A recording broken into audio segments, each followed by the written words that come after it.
The history of Sonic the Hedgehog in the 3D realm has never really sat well with most fans. Most of the time, the inclusion of extra powers and unnecessary platforming elements have left fans with a bad taste in their mouths, as all they really wanted was that feeling of speed you got from the original side-scrollers. There have been a couple of times that Sonic, though, at least seemed to have had a decent idea of what to do in the 3D world. One of those titles was Sonic Adventure 2, where they introduced Shadow into Sonic's world, which of course, Shadow hasn't done anything of note since that game. We will never talk of his solo game, ever. And the only other one that I can think of is the one that kicked off the Sonic Storybook series. Hey everyone, this is Ray Carcillo for Classic Game Room, and today we're going to take a look at the latter of those two games, Sonic and the Secret Rings. One night, Sonic dozes off while reading the pages of the classic Arabian Nights.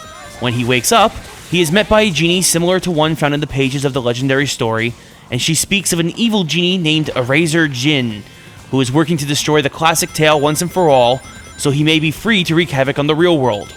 Sonic agrees to help and is given a ring that allows Shahra, the good genie, to help him whenever necessary. Unfortunately, upon arriving in the storybook world, Jin shoots Sonic with a magical flaming arrow.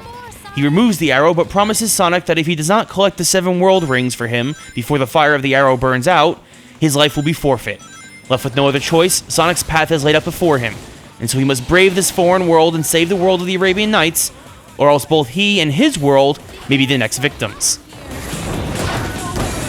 You're not gonna evaporate, are you, Shara? What was interesting about Sonic and the Secret Rings was that each level you traversed had several challenges for you to complete, but were not necessary to move forward with the story. Typically, if you beat about half of them for each level, you'd be allowed to move forward with your adventure, or you could go back at any time to finish the others if you wished.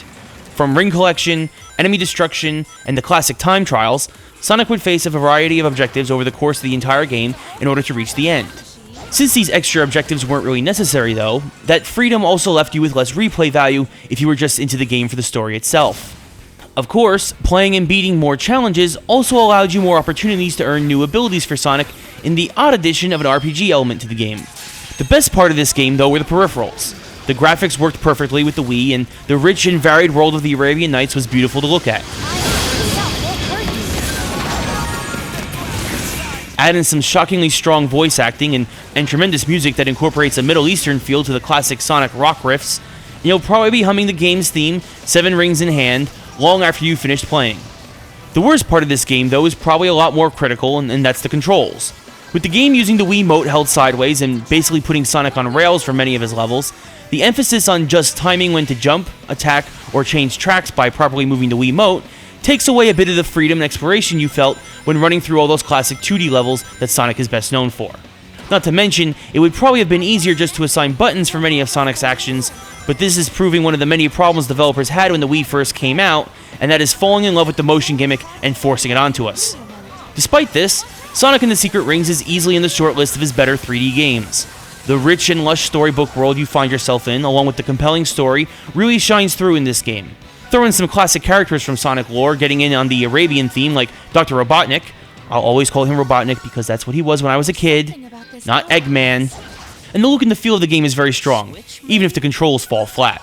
Sonic and the Secret Rings, at the very least, is worth a look at, and probably a worthwhile addition to your collection if you're a die-hard Sonic fan. The gate. It's fixed. Just what is this place?